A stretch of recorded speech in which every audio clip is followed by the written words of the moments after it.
এই কারণে আল্লাহ বলতেছেন ইন্নাল্লাহা ইয়া'মুরু বিল আদলি ওয়াল ইহসান ওয়া ইতাইযিল কুরবা ওয়া ইয়ানহা আনিল ফাহশাই ওয়াল মুনকার ওয়াল বাগই ইয়া'iযুকুম লাআল্লাকুম তাযাক্কারুন। তিনটা আদেশ আমি আল্লাহ তোমাদেরকে দিলাম, তিনটা নিষেধ আমি আল্লাহ তোমাদেরকে দিলাম। তাহলে এক নম্বরে কি বলেছেন আল্লাহ? তোমরা ইনসাফওয়ালা হয়ে যাও, তোমরা ন্যায় বিচার করো। এক মুসলমান আরেক মুসলমানের সাথে কি করবা না? বেইনসাফি করবা না। এক মুসলমান আরেক মুসলমানের সাথে জুলুম করবা না।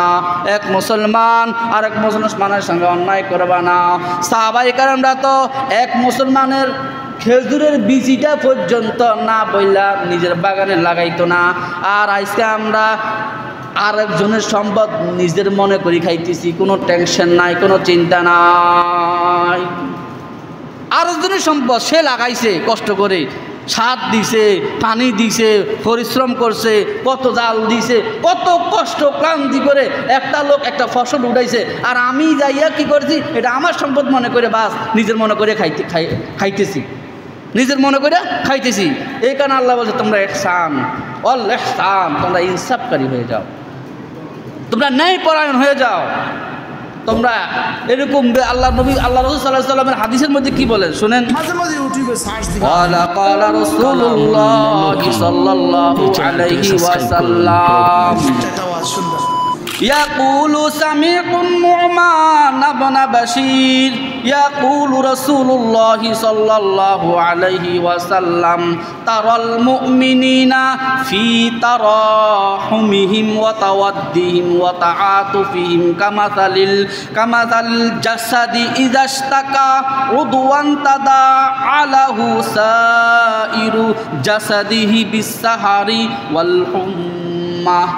নুমান ইবনে আল্লাহর নবী সাল্লাল্লাহু আলাইহি ওয়াসাল্লাম বলেন, নুমান ইবনে বাশির রাদিয়াল্লাহু তাআলা আনহু হাদিসটা বর্ণনা করেন। আল্লাহ নবী বলেন তোমরা এক মুসলমান আর মুসলমানের সঙ্গে দয়ার সাগরের কথা বলো, ভালোবাসার সঙ্গে কথা বলো। এক মুসলমান আরেক মুসলমানের অঙ্গের মতো। কিসের মতো? অঙ্গের মতো। আল্লাহর নবী সাল্লাল্লাহু আলাইহি সাল্লাম বলেন তোমার একটা হাত কাটা গেলে যেমন তোমার সারা শরীরে ব্যথা হয়ে যায়, তোমার একটা চক্ষু নষ্ট হয়ে গেলে যেমন তোমার সারা শরীরে ব্যথা হয়ে যায়, তোমার একটা পা কেটে গেলে যেমন তোমার সারা শরীর ব্যথা হয়ে যায়, তোমার শরীরে সামান্য একটা বিষাক্ত কাটার আঘাত খেলে যেমন তোমার পুরা শরীর জ্বালা পোড়া শুরু করে দেয়।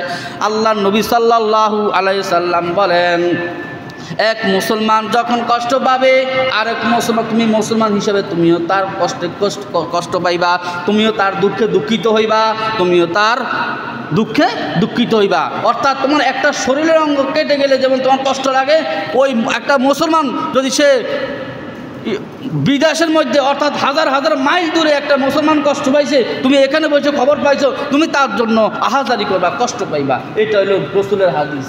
তাইলে তুমি মুমিন। আজকে আমার সামনে কত দেখা যায়, আমার দূরের কথা বাদ দিলাম, আমার পার্শ্ববর্তী মুসলমান কষ্ট পাইতেছে, ঠিক মতে দেখা গেছে খাইতে পাইতেছে না, লইতে পাইতেছে না। আমি রাজার হালে খাইতেছি, রাজার হালে চলতেছি, কিন্তু আমি আমার ওই মুসলমান ভাই খোঁজখবর লইলাম না। আল্লাহ রাসূল বলে তুমি মুসলমান হইতে পারলা না, তুমি মুমিন হইতে পারলা না।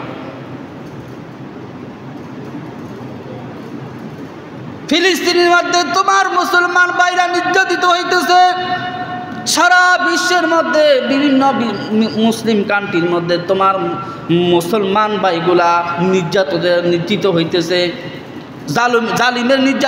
জালিমের নির্যাতিত হইতেছে। বোমার আঘাতে তাদের দেহটা ক্ষত বিক্ষত হয়ে যাইতেছে, মা বোনদেরকে দর্শিত করতেছে। আর তুমি মুসলমান মসজিদে বসে তসবিহ দিব, কিন্তু তোমার একটু দরদ লাগে না, তোমার একটু ব্যথাও লাগে না, তাইলে তুমি কেমন মুসলমান হইলা? কথা বুঝুন না কি কইছি? তাহলে আল্লাহ রাসূল সাল্লাল্লাহু আলাইহি সাল্লাম বলেন মুসলমানের সঙ্গে ভালো ব্যবহার করবে, মুসলমানের সঙ্গে কি করবে? ভালো ব্যবহার করবে, সুন্দর ব্যবহার করবে। এক মুসলমান আরেক মুসলমানের সঙ্গে সুন্দর ব্যবহার করলে কি হবে? রাত ভর তাহাজ্জুদের সওয়াব আল্লাহ তাআলা বান্দার আমলনামায় লিখে দেন। সুবহানাল্লাহ।